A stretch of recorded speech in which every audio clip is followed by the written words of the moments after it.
Reka nakire Richard n'umugore we. I'd love to welcome Richard and his wife. Musuzi itorero. Kindly greet the Hallelujah. church. Hallelujah. Hallelujah. Reka Aimable amutwakirire. Let Aimable welcome them on our behalf. Abatari muri generation ye ubwo biraza kubagora ariko bamwe yahise bibuka niwe sibyo se. Do you remember that song? Yes. Imana ishimwe. May God be praised. Hallelujah. Amen. Imana ishimwe. Praise God. Ndavuze ngo Imana I'm ishimwe. saying praise God. Imana ishimwe ko yakurinze. Praise God for His Imana ishimwe protection ko over your life. yakugejeje hano. Thank God for Imana He has ishimwe ko brought wicaye you muri here iyo safe. ntebe. Thank God Hari that you uwundi wari are kubishaka seated in akabinanirwa. your seat. There are people Imana who want ishimwe it. kuri amahoro. Praise God Amen. that you are peaceful. Hari igihe tubivuga tukabifata nk'ibisanzwe ariko ntago biba bisanzwe. Sometimes we take it casually, but it's Kurinda not kw'Imana ntago biba bisanzwe. simple. God's protection is N'uburenganzira not bwacu imbere normal. y'Imana ariko hari igihe haza ibindi. It's our rights before God, Turashima but Imana there rero are ko different things that yaturinze. can come up. Kandi ikaba yadushoboje kubona uyu mwanya wo kuvuga ijambo We thank ryayo. God for His protection. Ushobora kuba uri and for this kwibaza moment arabishimira iki se ko to n'ubundi hear ari the umushumba word. yabihabwa. Amen. Amen. You might be wondering Ntabinanirwa. why I'm thanking God for Ijwi this. rikanga. I can fail, even my voice Ntagananirwa can fail me. guhagarara.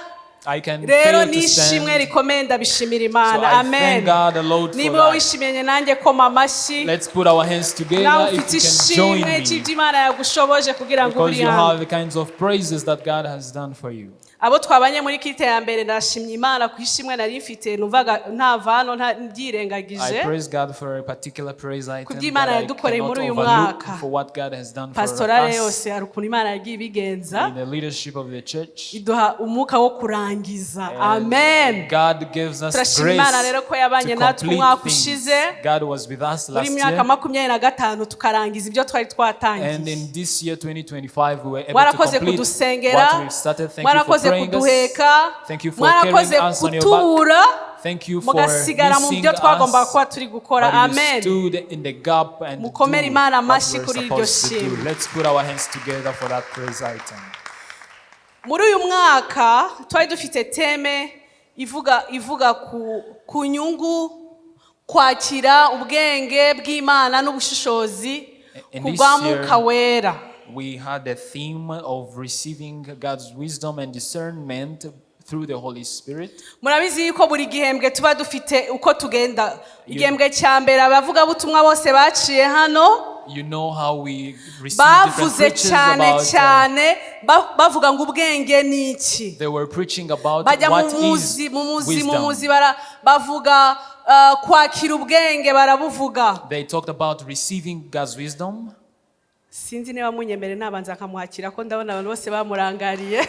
Tinembere ivuga kwakira ubwenge bw'Imana n'ubushishozi. We had a theme concerning receiving Kumenya God's wisdom and kurobanura imyuka kugwa Mwuka Wera. discernment through the Holy Spirit. None buri gihembwe haba harimo intego ye buri gihembwe. So we have a theme Twarabe particularly muribuka bavuga for each butumwa bose trimester. baciye hano ko bagiye And babivugaho. different preachers have touched on that theme. Ubwenge ni iki? What is Kurondora umwuka ni iki? Wisdom, what is Tubikoresha discernment? gute? How do we use Tubana that? nabyo bite? How do we practically None live mu with gihembwe this? cya gatatu byo cy'umuryango twabyize uburyo tubikora mu miryango yacu. And in our family trimester, we learned how to apply these truths Mu in our minsi families. 40 rero buri cyumweru nacyo kiba gifite icyo So in kivuze. 40 days, each week has its own Cyane theme, kiza gushimangira bya bihembwe byose twize. especially coming to Kugira ngo emphasize on the dutangire things turangize that we umwaka were hari icyo learning. So byadusigiye. that at the end of the year, Hashobora we kuba hari will ibyo have twasize mu something. bihembwe. Maybe we missed Noneho something kuko turi in mu the trimester. masengesho tukabyinjiramo noneho tukanabisengera And kurushaho. because we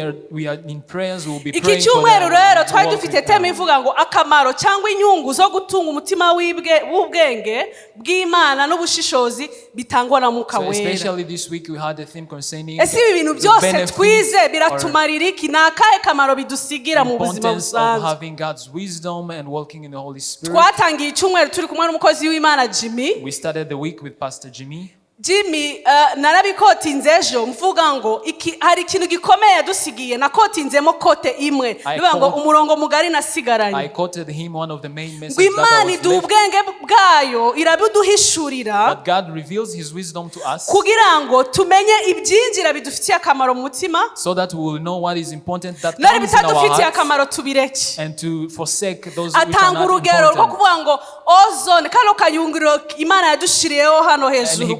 Kayungurura izuba about the ozone kaduha izuba dukeneye mu by'ukuri. Ibyo dukeneye ntago iriduha. Rays that we want. Theophile nawe araza arakomeza. Evangelist Theophile came yongera bijyamo mu muzi neza.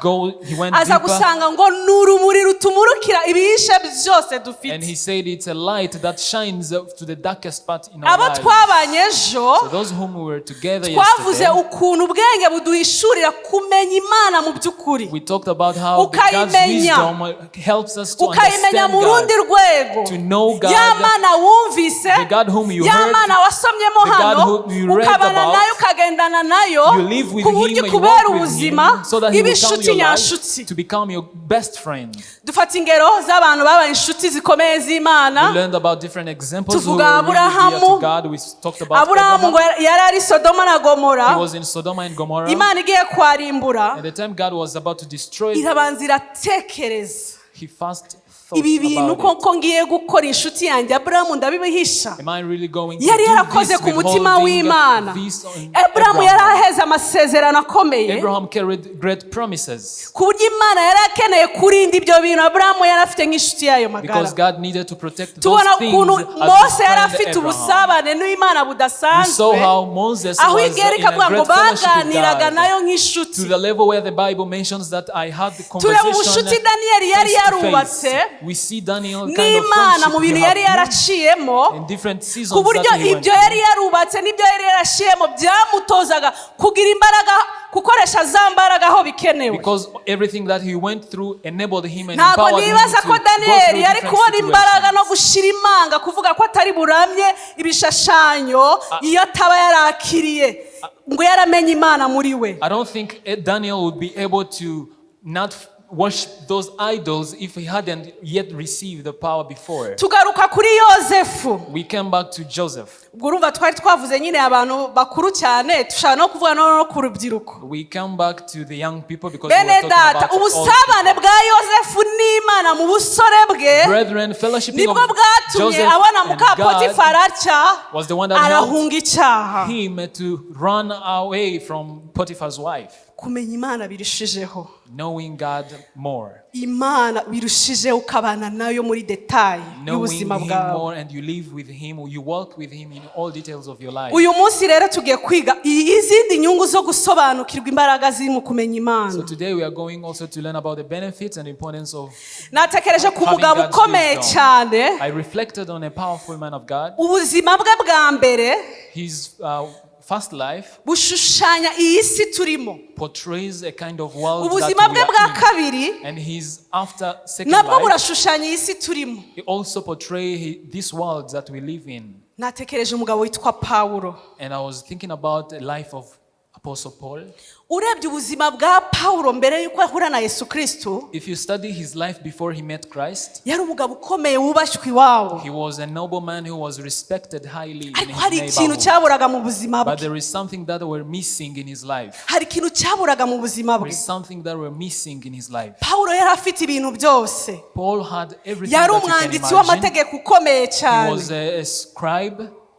Ariko hari icyo yarabuze. But he missed something. Paulo yarabuze amahoro yo mu mutima. He lacked the peace from within. Kubera ibyo yakoraga. Because of the things he were doing. Rero ku inyungu turi bwiga uyu munsi ni inyungu y'amahoro asesuye yo mu mutima. Today we are going to learn about lasting peace in your heart. Tekereje amahoro uko isi iyavuga. When you try to understand peace as the world defines it. Amahoro nuko umuntu abaho mu mutuzo. Peace is like somebody living in quiet, adafite impagarara, without heart adafite ubwoba, troubled, without fear, adafite ibintu byose byamubuza ituze, living with afite quietness, ibitekerezo bya buri munsi bituje muri we. having quiet mind on a Abantu daily rero basis. bayashakira mu bundi buryo. So people will look for peace in different ways. Niki kimpa umutuzo? What will bring me peace? Agatekereza ko umutuzo ashobora kuba yawuhabwa n'inzu nziza And he yubatse might think that peace will come after getting nziza a cyane. well-looking house. Agatekereza ko umutuzo yawuhabwa n'amashuri menshi And yize. somebody can think that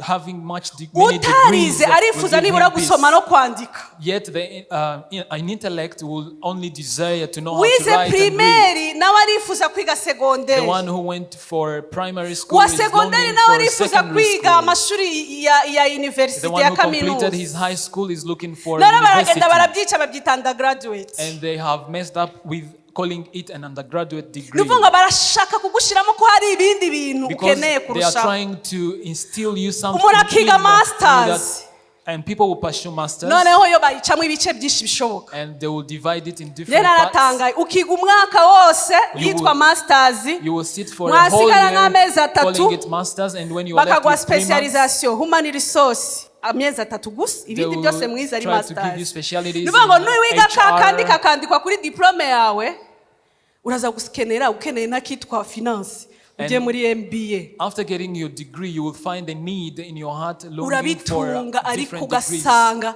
ukeneye na PhD. You will possess all those degrees, but Wizi ya you mbere, will wizi ya also kabiri. long for PhDs, for the first one, the second None ugasanga PhD. umuntu wa PhD agenda yivugisha. And you will find someone holding a PhD is walking while talking to himself. Byaramwuzuriranye cyane kandi ari we yumvaga afite ibintu bikomeye arabigezeho asigaye agenda yivugisha. He is filled with Abantu many bize things. amasegonderi and muzi abarimu now- ukuntu twabitaga bagakweto. Buri muntu afite izina ry'umwarimu wize cyane uko agenda amuvuga mu izina. You all recall how we used to Kandi uwo name muntu ajya our kubishaka yumvaga ari professors ibintu back in bihambaye school. cyane agiye kubivuga. Bene data mbafitiye inkuru. I have great Biriya news bintu for you, byose ni brethren. amahoro bitanga. All those things will not give you peace. Uyu munsi umusore arabibona avuga ntashatse A young nta mahoro man nagira muri would iyi si. aspire to get married, Ariko saying that I will imibare not get peace. tugaragariza ko But niba numbers hari shows us imanza nyinshi zibaho if there ziba mu are many miryango. cases in the court Ntabwo concerning mvuze abagabo families. n'abagore batana I'm not talking about divorces n'abana baregana n'ababyeyi babo, or children accusing their parents, abavandimwe hagati y'abavandimwe among siblings, bafite isambu rya metero imwe n'igice bari gushaka kugabana. that they are fighting over a Ukibaza small niba iyi part of metero land. kwa kundi nye cya kibanza kuntu kisiye kingana ndanga kuvuga ngo meters. ntabyica. Ngibaza ko muri batanu And I ubu buri wonder, muntu bamugabanyije you are 5 and you want to yakubaka divide. icyumba kimwe muri cya kibanza. Will everyone Abantu build babitekereza mu buryo one room in butandukanye, that plot of land? ariko dufite umuntu wanesheje But we have utanga someone amahoro who kurusha ibyo conquered, bintu who byose, gives peace ari we Yesu That Kristo. surpasses everything, who Uyu is Jesus munsi Christ. nasenze ngo Imana Today I've iduhe prayed. kumenya kurondora imyuka y'ibintu muri iyi si biduha amahoro. I have prayed Hallelujah. that God will give us discernment to Reka know dusome mu the Bafilipi things igice cya 4 umurongo wa 7. that gives us peace. We are reading in the book of Philippians. Yari Pawulo yandikira itorero ry'Abafilipi. It's Paul writing to the church from Philip. Iyo usomye neza iki gice When cy'Abafilipi When you study this chapter from book ubona Philippians, ko ari aya matorero yose Pawulo yari ayazi. you will find that Paul really knew these churches. Nuko I don't know what happened. Okay. Nuko amahoro y'Imana arenga ubwenge bwose azarinda imitima yanyu n'ibitekerezo byanyu muri Yesu Kristo. And the peace of God which surpasses all understanding will guard your hearts and minds Ariko iyo through usubiye Christ Jesus. imbere yaho gato hano Paul avuga amahoro. When you read the first verses, Paul is talking Iyo about ubiciyemo peace. igice nubwo wajya ku murongo wa 6 And w'iki even gice if you can read the preceding verse, ntimukagira icyo mwiganyira ahubwo ibyo mushaka byose bimenywe n'Imana mubisabiye mubyingingiye mushima. be anxious for nothing, but in everything Arongera by prayer akajya and kuri supplication with thanksgiving, let your request the previous be known to God. gatanu. Reading verse 5. Ineza yanyu imenywe n'abantu bose umwami wacu ari Let bugufi. your gentleness be known to all men, the Lord is at Kuri hand. 4 Verse 4. mujye mushimira mushimira mu mwami wacu imisi yose. Nongeye kubibabwira nti mushime. Rejoice in the Lord Impamvu uvuga mushime iri hano, I'll say rejoice. The reason why he's uru mentioning rwandiko Paul rejoicing, ntago yarwanditse ari mu bihe byiza. Paul never wrote this book, this letter, when he was in Paul a yari ari comfortable muri way. gereza. He was in prison. Yari He yarafunzwe. was in prison. He was in Yari jail. yarafunzwe. He was in prison. Ari kubwira abantu kugira amahoro nawe ubwe aho He's ari instructing mu people bigeragezo. to have peace, yet he's in the N'igihe yari amaze midst gukizwa of nawe asigaye atanga difficulties. ubutumwa bwiza. This is after he became saved, after preaching the gospel.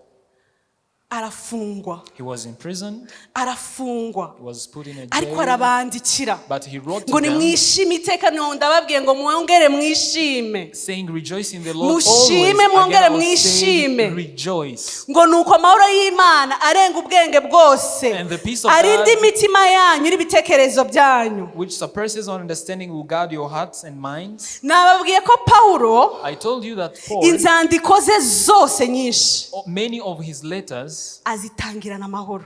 he starts with Ndabasabira them, amahoro. that I wish Ngaho you peace. nimugira amahoro y'Imana. May the peace of God be with Uyu you. muntu imbere yari yarabuze amahoro. This person Atarahura had na Yesu, never Pawulo yari yarabuze experienced amahoro. peace before he Hari met komantere Jesus biblike Christ. nasoma avuga ngo yari umunyaburakari bukabije. There are commentaries that says he was a very angry person. Yari umunyaburakari bukabije. Nuvuga ngo ibintu bye byose yabikoraga ari extreme. This Mu means buryo that he burimo was extremism, ni uburyo burimo mbese yararanduraga byose yabikoraga n'imbaraga ze zose. He was an extremist. He does Ariko everything. iyi munsi yasobanukiye utanga amahoro. By the time he understood Yari the ari one mu who nzira gives ajya peace, kurenganya ubwoko he was bw'Imana. on the way to Yumvise persecute the ibya Yesu church. Kristo. He heard the voice of Jesus. Yewe Pawulo we undenganyiriza iki? Paul, why Ntiyasobanukirwa ijwi iryo ari ryo. persecuting Kuko muri me? we yumvaga ko Yesu atabaho. He couldn't- Arangije aramubwira ni njyewe Yesu.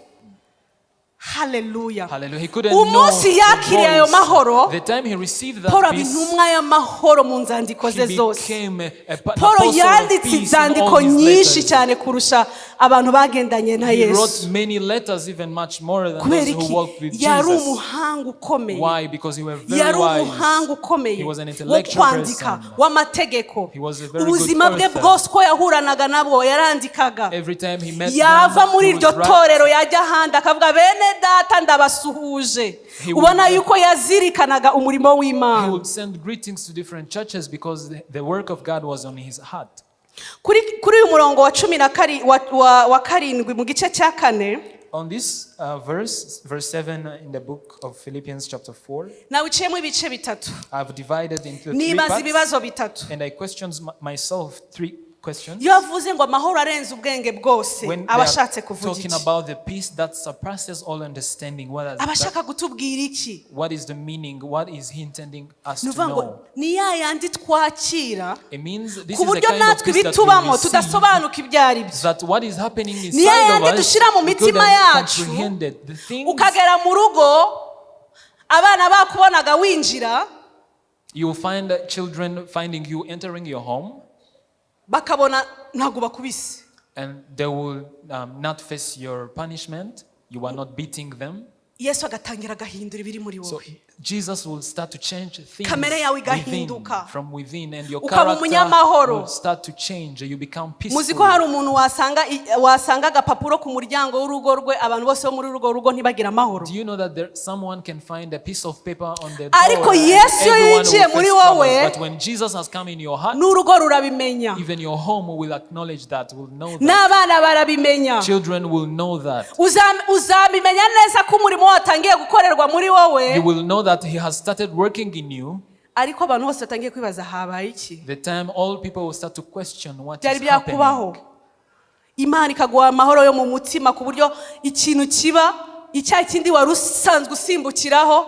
God will give you the peace of heart that whenever you were into harsh to Abantu bakubona practice, uracecetse, people will find you are now quiet, bose bakabazanya habaye iki? and they are all asking each other what is No happening. kukaza abantu bose And at habaye your iki? workplace, people are asking what is happening. Utarasuhuzanyaga ku kazi agatanga mwaramutse. When somebody used not to greet one another at workplace, will abantu start to do the same. bakarebana habaye iki People will start to question hari what is icyo kiba happening. cinjiye mu mutima There wawe is something that hari has icyo kiba cinjiye mu entered mutima in wawe your heart. ayo mahoro Yesu atanga abandi tudashobora gusobanukirwa The peace of hari Jesus igihe nawe that wikoraho gives uyu that we ninjye cannot understand. Sometimes you uyu ninjye are bibayeho confused. Is this iyo happening wemereye Yesu on me? akinjira muri wowe But when you allow agatura Jesus by'ukuri to come in you, nawe ntabwo ushobora kubishyira mu bwenge bwawe ngo you ubyumve can even utangira yourself kwibaza not uyu comprehend ninjye biri it. kubaho You start to question, dufite is umwami it me utanga amahoro which is happening? We have a asesuye king muri which Yesaya gives the peace. 26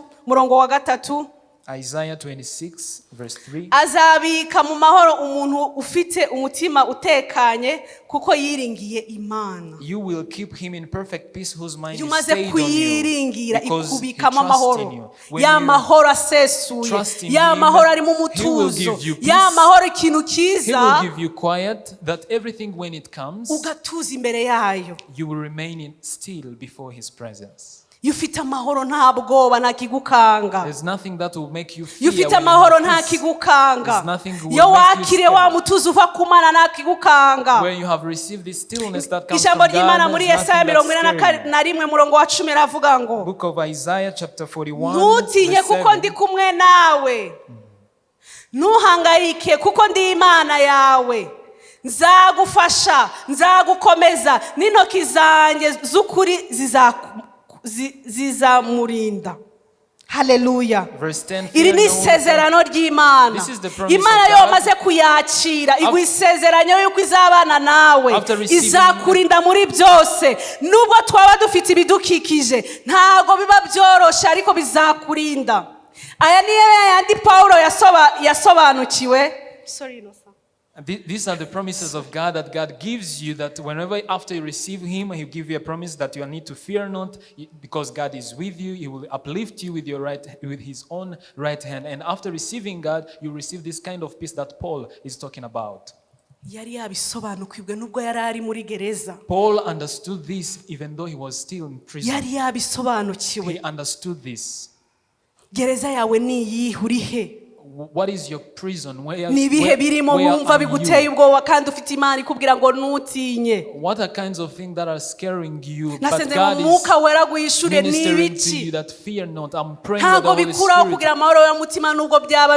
This does not take away the peace. We are living in a world that is full of many things. What is surrounding you? What are walls that are enclosing you? Maybe it's zishobora kuba zambaye indwara, maybe it's sickness, ariko dufite umuntu watsinze byose, dufite umuntu umuntu twakira akarwana byose, dufite umuntu wanesheje ari wowe wenyine nubwo twaba tubirimo uduha amahoro yo mu mutima. Haleluya. Ibintu bitugose ni byinshi. We are surrounded by many things. Ibintu bitugose ni byinshi mu kazi. We are surrounded by many things at our workplace. Ariko hari igihe tutemera guhishurirwa ngo tumenye ngo ni ibiki. But sometimes we fail to receive ibintu God's bikatubaho revelation bitubuza amahoro to understand what is ariko happening. tutahishuriwe. Things that takes away our peace because we haven't yet received the God's revelation. Natanze urugero kare rw'abantu mubana ku kazi. I gave an example of people, your workmates. Akakubuza amahoro pe. And they will disturb you very much. Ukabyakira. But you receive the situation. You've prayed for your job. God has provided it. You were in need of it. And in just 1 week, you will start to question the situation. But after understanding that you are placed by God in that position, you will feel peace. And He will do something for you for the first time. And you will remain quiet. He will do the second thing. And you remain quiet. You will understand that the message has reached its place, its destination. That when they will start to say where this person this is the time he has started to feel the peace. He has started to see the peace. Because he was doing that with the purpose. Dusenga Imana iduhishurire kumenya iyo myuka. May we pray to God to give us discernment of the spirit. Ukatura muri quartier ukayimuka ngo abaturanyi ni babi, umuturanyi akakubera umuturanyi pe. You happen to live in a neighborhood and you have some really stuff about papa ntibaduseke ngiye gutanga urugero rw'abamama. May not laugh at us. I'm going to give an example. Ukazana umukozi wa mbere bakamubwira ukuntu urwo rugo nta muntu urujya urubamo. You bring a housemaid and they will start to file his thoughts about that wakabiri akaza akagenda. A second housemaid will ugasanga nta bakozi banana iminsi. You will find your place. You'll find yourself in a place where you don't spend much time with the housemaids. Sobanukiwe ko aho hantu ari ahawe. Urwo rugo ari urwawe. N'uwinjira agomba kubona amahoro yo mu mutima. That wherever come will receive the peace of mind and heart. You will pray for it. Uzabimenya neza ariko umuturanyi atangiye kugusuhuza. You will know this the time your neighbor will start to greet you. Kubera kutamenya uburenganzira bwacu imbere y'Imana. But because we fail to understand our rights before God. Uzabutuye Kimironko. You will live in Kimironko this day. Ejo tugusanga ahandi. Tomorrow we'll find you in another place. Ariko uzabasangayo tu. But you will find those difficult people. Uzabasangayo. You will find the difficult people no matter what. Umenya intambara urwana. You have to know a kind of battle you are in when you have the spirit of discernment of revelation. That whenever who comes in this house will receive the peace that we have. You will pray for him or her uzamenya neza yuko iyo mbuto yafashe. And you will understand that this seed has been established. That when the housemaid will tell you that I have spent enough days here. Nguzikuriya mugore wa hariya hirya yarari kunyongera 5 ngo ntware ku mwana we ariko nahagumye. Izo ningero z'aba mama papa ntago mwabyumva. That informing you that the neighbor of yours was giving him much more money to take me to his children, but I failed to go. Turwana n'intambara dufite ibintu byinshi bitugose. We are surrounded by many battles. We are fighting with many ikintu gikomeye muri twebwe. Because we carry something of value in us. Abantu ntago babasha kubisobanukirwa. And people will not comprehend this. Ariko uko tubayeho niko tukugaragaza abo turibo. But how we live, it's how we portray who we are. Muri Zaburi 46 umurongo wa 10. Psalms 46 verse 10.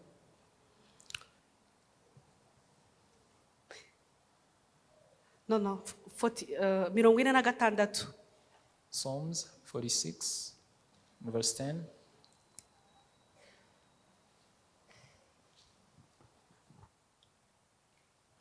Akuraho intambara kugeza ku mpera y'isi,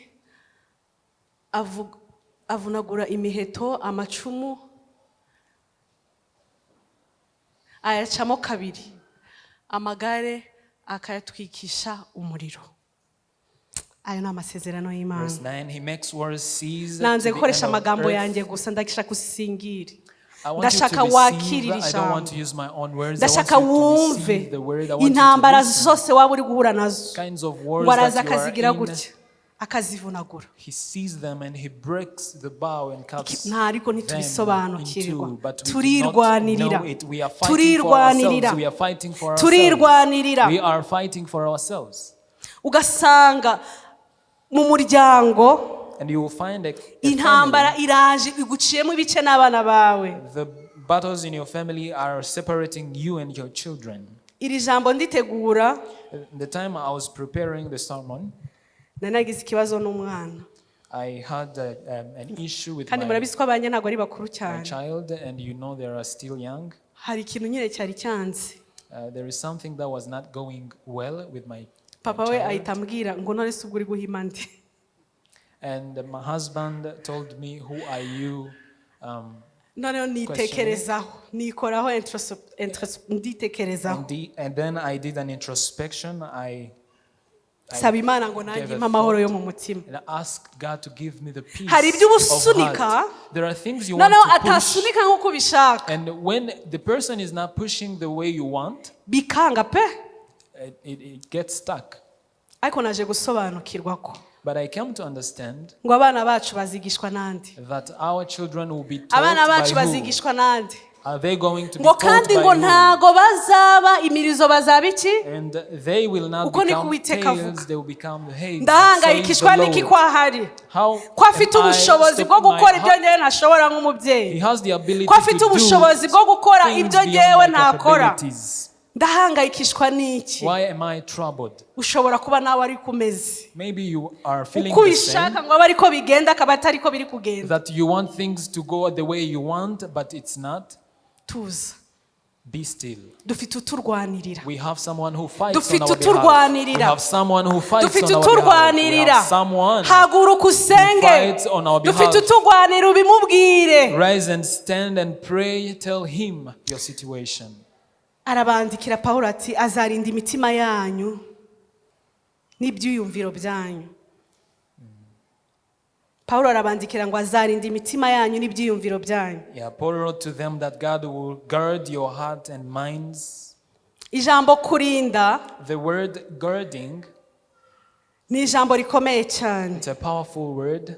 noneho urugero rw'abapapa ruraje So the example concerning men is coming now. abapapa ni Imana yabaremye kuba abatware b'urugo Men, God made them to become the head mu bana of the bwabo hari home. ibyo yabahaye bumva bafite inshingano zo kurinda urugo God has given them the ability to feel the authority to lead homes. nimunkubite ariko fashe nka batatu ngo bahaguruke menshi mufite agakoni mu nzu karinda urugo If I can tell some of you, many of you have the way of protecting themselves, like having a staff at home or a stick.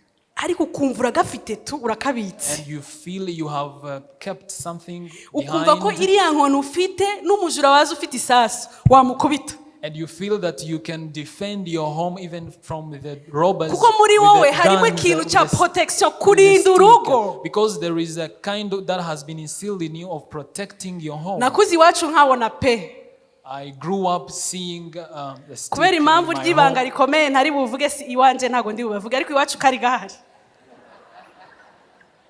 And because of my security, I'll not mention the situation back in my home. nabivuga ntibize kunyorohera ariko iwacu nakuze kari gahari I grew up in a kind of home where we had some stick of protection. akapapa ko kari gakomeye cyane A stick of my father was very strong. ndabyibuka umunsi umwe twari dufite inka mu rugo I remember we had cows back in my home. urumva iyo ufite inka kenshi ni gake ushobora kuba udafite imbwa kandi yari hano mu mujyi Normally when you are having a cow, it goes with having a dog. byose bisaguririza rimwe And nimugoroba they were all shouting the same, barking, Imbwa iramoka. mooing. The dog was barking. kandi imbwa ziba zuzuye ubwenge And dogs are wise somehow. yamokaga iri ku idirisha rya muzehe It was barking while niba yari izi standing at the urumva kubera ibizi window umuhumuro wa buri muntu wo mu rugo of my father, because it can sense the smelling of everybody. yamokaga ariho iri ihagaze It was barking while standing at the window of my father. twari dufite inka murambabarira abakunda amazina y'inka ariko twari twarayise gentille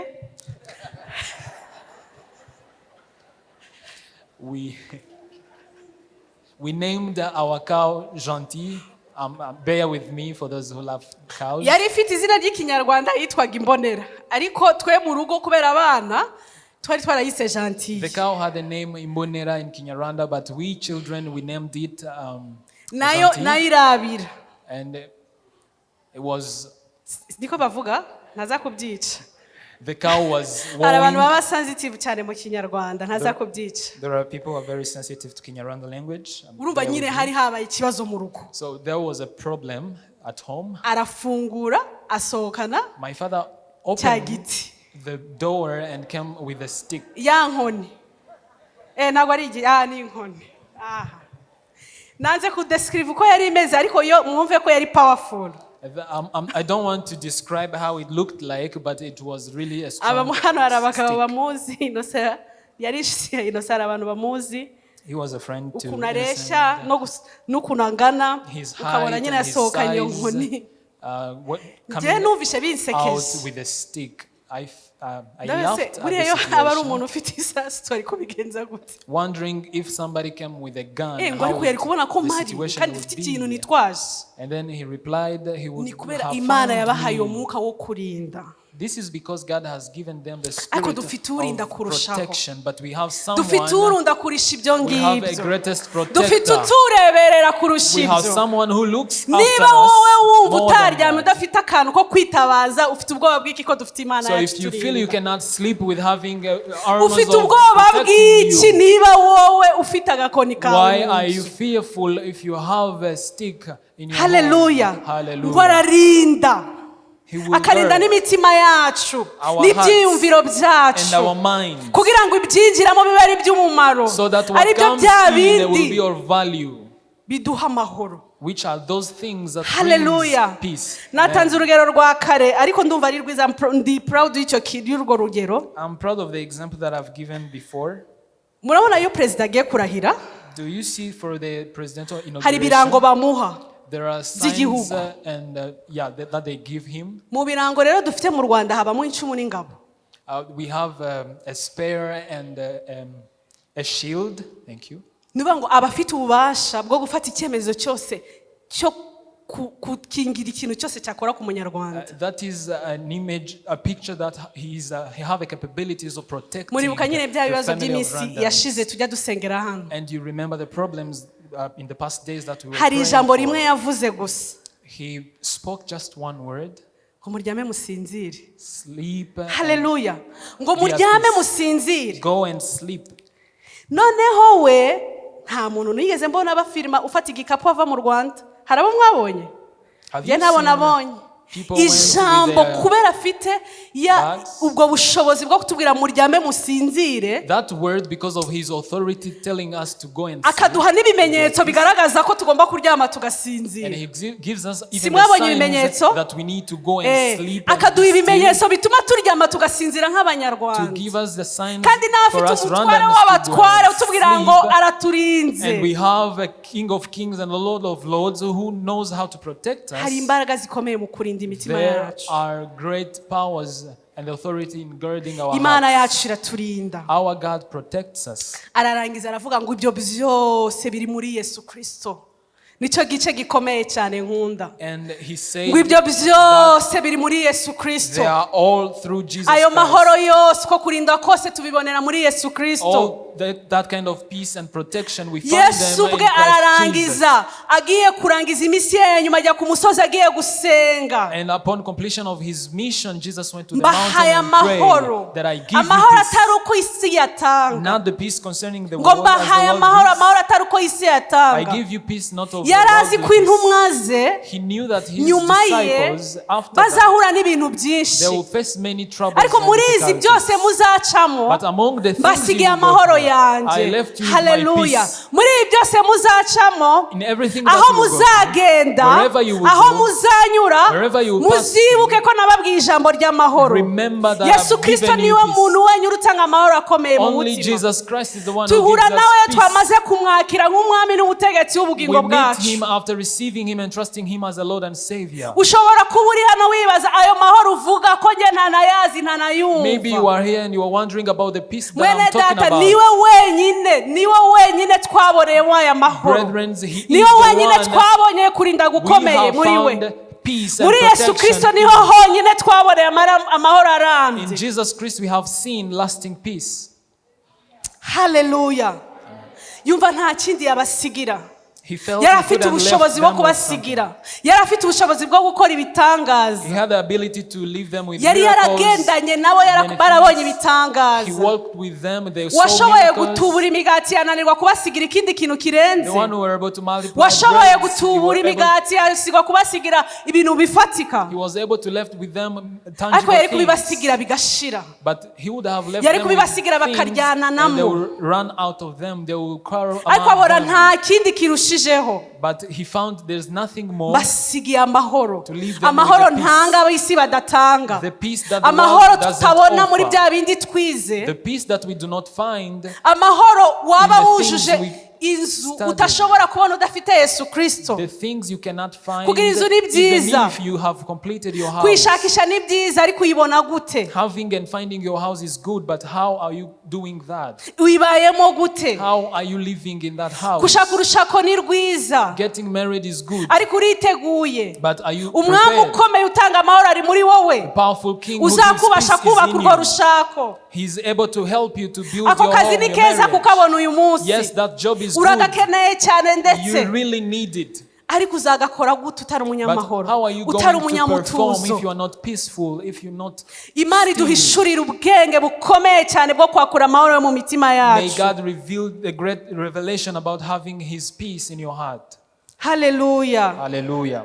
Amahoro nyakuri aturuka ku Mana. A true peace that comes from God.